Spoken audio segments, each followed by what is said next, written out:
Hello everyone, at Manga Kid here to give my review of Tokyo These Days by Taiyo Matsumoto. This is a three-volume series put out by Viz. Um, it's a relatively newer work of Matsumoto's, I believe from like 2021-ish, um, and then released in 2024 in English.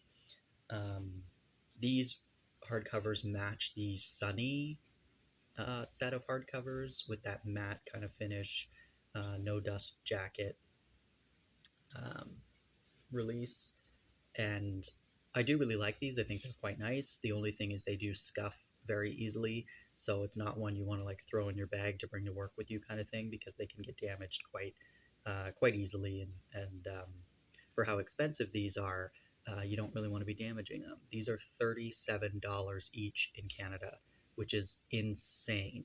The Sunny hardcovers, which were released 10 years ago or so, those were $26, 25, $26 each. So they've gone up $11 in the past 10 years or so. And it's just like $37 for a single volume is insane. And that's before tax. So, yeah, I just, buying manga has become significantly more difficult cost wise. But these this is an incredible series, and I really like Taiyo Matsumoto work, so I did want to own this. Um, but yeah, I would say if you have the opportunity to read it from a library or some other method first before buying it, if you're not as familiar with Taiyo Matsumoto and you don't know if you're going to like it, then maybe find another way to read this one first before spending that amount of money on it. But um, anyways, this series follows Shiozawa, who is retiring from being a manga editor. He's been with the company that he is retiring from for 30 years.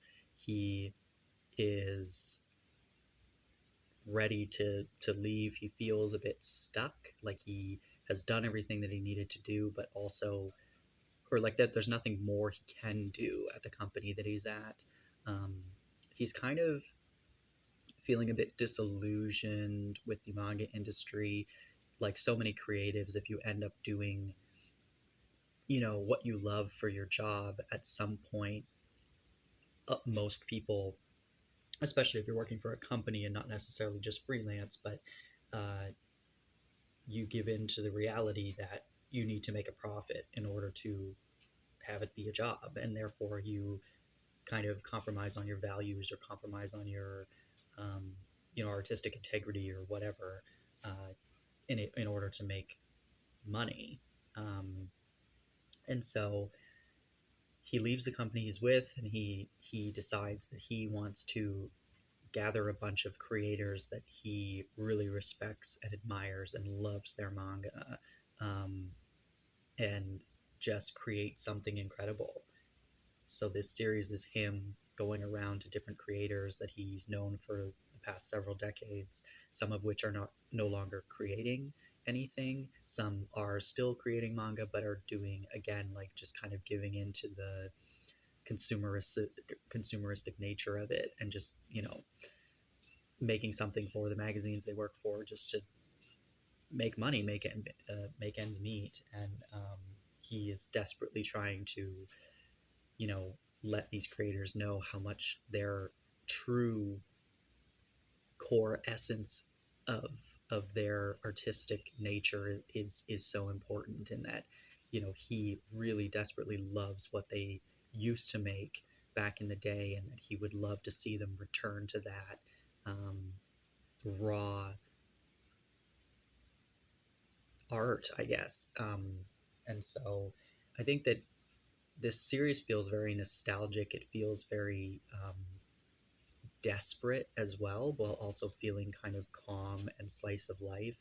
The desperation of somebody who is a bit older, amongst a bunch of creators who are also older, you know, um, kind of towards the end of their careers, or even in some cases the end of their lives, presumably at some point in the next few decades, right?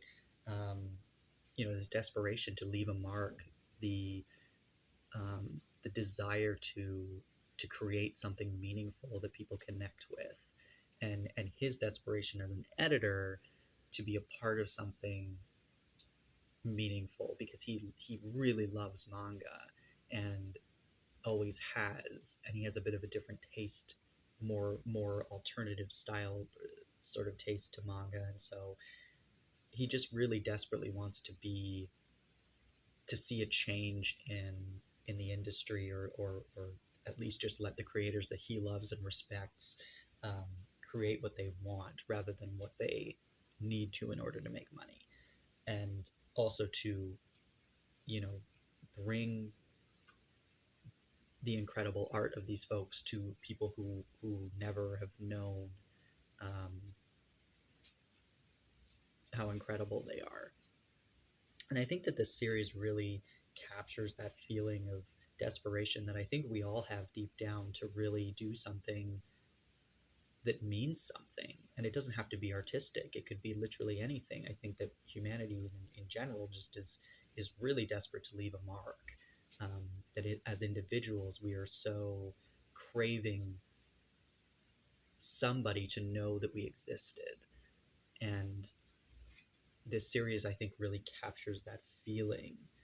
Um, and you see the like apathetic nature of some of these older folks who have just like kind of given up on their artistic integrity, or whatever, and just you know, at no blame or fault. I mean, we all need to make money to survive, and at some point you become disillusioned, especially when you decide to do your work is something that you love doing. Eventually it, you know, in most cases turns out to be some just work by the end of the road, um, and you kind of forget why you loved it in the first place. And so it is a very beautiful short story that just captures those feelings so beautifully. um, I really, really enjoyed this, and I do highly recommend reading it. I think, honestly, this is um, definitely one of my favorite Matsumoto works. I've read everything in English by him except Blue Spring. I don't have that one as it's very out of print, but everything else I own and have read. Um, this is definitely up there now because it just really, from the get go, just captured me um, in its entirety. And it very much feels like I felt very similar reading this as I did reading After the Rain by Jun Miyazuki.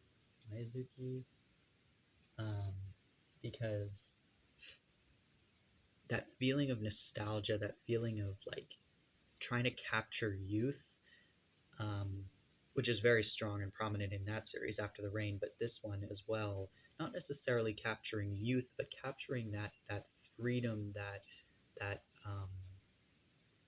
uh, that narcissism almost of this like, and not in a negative connotation, but the narcissism of youth, of just like being a young person and just believing that everything that you do is so amazing that everybody should know about it, and that, you know, I'm going to be the next big thing, you know, that confidence, that blind confidence of youth that is just, you know, unfortunately for the most part dwindles away as you get older. And this series is about these people just trying to recapture that flame that has kind of died out over their lifetime, over their career as mangaka, and in his case as an editor for mangaka, or for manga.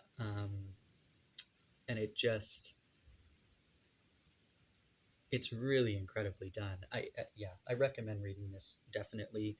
um, I think, like I said, at the price point, if you're not familiar with Matsumoto, maybe try to borrow it from the library first or something. But at 3 volumes, at least, it's a little more accessible um, than a longer series. But yeah, I think this is really incredible. I really, really enjoyed it, and I think it is absolutely worth a read.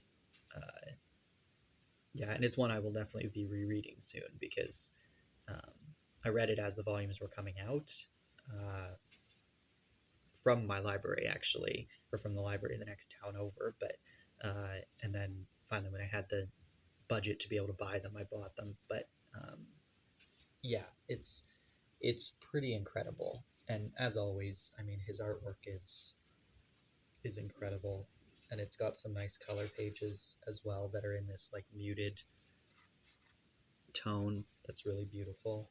Um, but yeah, I mean, some people don't like his art, but that's, I guess it's preference. But I like anything that's very unique, that's very distinctly different.